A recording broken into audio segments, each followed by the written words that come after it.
Well, hello everyone. This is Etta again today. And what makes some women monsters? I have no idea why. But there are some terrible women in this world. And there are men, but there are... And the men that backs up these monster women is just as bad as they are. And so they should get the punishment. So anyway, what this is about this little boy that in 2003 he was put in the home of Alana Lee Hardwick and her husband Roger Hardwick here in Eugene. And there had been some discussion of abuse being made into the home, but nothing was ever followed up and nothing was ever done. So finally the husband got really scared because of the little boy's foot, and he took him to the hospital here in Eugene. And the doctors there notified the police and also the child where you report the children being abused, and they came in, but they couldn't treat the little boy here. But what the father said didn't make sense to the doctors whatsoever. That's why they called the police, and the little boy was sent up to Dornbecker's hospital in Portland. And there the doctors found that he had cracked and broken pelvis, he had broken arms, and his foot was just burnt up. Now when this guy took him into the hospital, he told him that the boy had stuck his foot into some really hot water, and the doctors right away seen that would have been impossible for him to have stuck his foot into hot water, and he would have had to hold it there for a long time to get the severe burns on his foot that was there. I knew that would be impossible for a child to hold his foot that long in scalding water. Now, isn't this terrible? Isn't this terrible? How can some people take a child in, and they applied for taking care of children, and they have had other children in the home besides, and they have learnt afterwards that some of these other children was being abused too, but not so as severe as this little boy. And they have found out that the little boy told him that he was beat on all the time, and that he was not given proper food, and that for punishment they'd throw him out on the porch on cold nights or anything and made him sleep outside at night. And they did all kinds of things. So then this foot burning thing come up, and I guess the man got really scared because it had begun to get really bad, infected. They didn't take him to see the doctor at first, but it began to really... So he kind of got scared. I guess it might kill the boy or something, and he decided to take it. I don't know what his thoughts was. This is my thoughts on it. But anyway, the police then went and arrested him and her. And so they had their trial the other day. And the lady got 10 years and 10 months in prison. And she's not to have no early parole.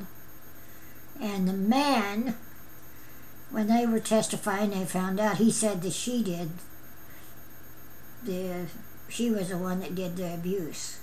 But they held him as much responsible because, you know, if a couple and one is abusing or doing something to someone and they don't open their mouth and they don't put a stop to it right away, then they're just as guilty as a party that is doing it.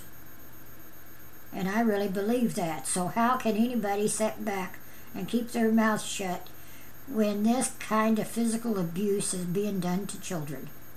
I'll never know. But anyway, the man got 5 years and 10 months, so all he got. I guess it was because he ended up taking the child to the hospital or whatever. So that has been an ongoing story here in Eugene for a long time too. And not only that, there is an ongoing story about this other little girl that was in the 8th grade, and that she was going to school, and that she was a completely healthy, normal child. And this is an ongoing story here. And that then they moved from where, well, they was living over here in my neighborhood, but they moved into another neighborhood where she was supposed to attend another school. But instead, they said she was being homeschooled. Now, I don't care for this homeschooling a lot, because they should be someone, if a child is being homeschooled, then someone should be looking in on that child every 6 months at least to see what they are learning and what they're being taught. Because a lot of these people that say they're homeschooling, they're not getting any homeschooling whatsoever. They're not being taught one thing. That is just to keep them out of going to school. So this is what happened to this one little girl.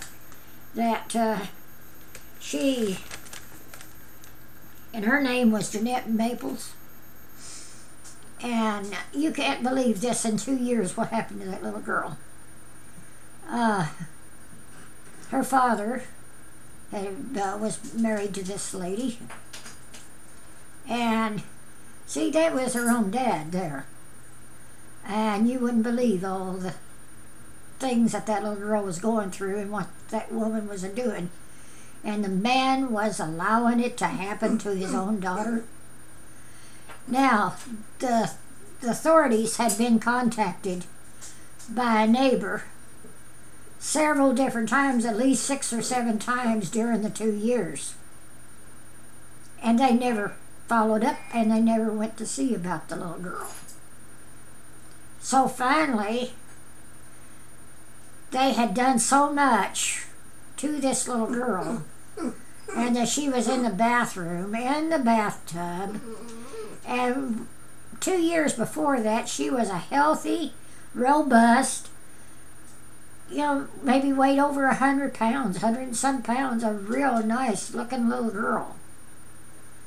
Now, this is a tragic part about it. When she was found in the bathtub, and they finally had to get, because the father then got scared, like a lot of people, they get scared too late. And anyway, the authorities found her in the bathtub, and they picked her up. And this little robust girl that weighed way over 100 pounds, that was, should have been in the 10th grade or so by now, because she went through the 8th grade here. And she only weighed 40 pounds. And she was dead. And when they took her in, they seen she was nothing but a skeleton, and that they found some fractured bones and everything on her too. Well, the police went in immediately, and they arrested these two. And, their name is, their father's name is Richard McNulty, and their stepmother is Angela McNulty. I'm saying that the father said that it was the mother. Now, what he's trying to say is that it was that his wife that did it, but that was his child. So don't you think I believe he's more guilty than she is for allowing his child to be done the way she was done, and finally died from the abuse and starvation. So, these are the monster mothers that I'm talking about. And I think the men is just about as monstrous as the women for allowing it to happen. But their trial is on pending, and they're going to go to trial for murder. That's what both of them's in for. They got both of them for murder. So I don't know when their trial will be, but it is pending. So these are the two of the things that I wanted to talk about today and tell you people about. These monster mothers. And there is more than. And I am warning any mother or any father that they allow, and I'm talking to everyone, that allowing someone else to abuse a child is just as guilty as the one that is abusing. And they should be held as much accountable as the one that was doing the abuse. So, that's what I got to say. And if anyone is seeing and know of a child that they think is being abused by their parents or by some foster parents, like these other people had applied for 2003 for foster children, and this little boy came in, I think, 2007, and they'd been foster parents about the first story that I told about. So, anyway, but people should notice these things, and foster parents should be followed up on, and these people that is taking care of children should be going and seeing about those children at least once a month. So they should have. I know comedy is bad and they can't, and there's too many children and this and that, but this is our children. So this is another relation that I've got to talk about children. And I'll probably bring you more stories, and I will bring you an update today about the Kyra Hormons. So look for my next video. Thank you, and God bless, and have a nice day.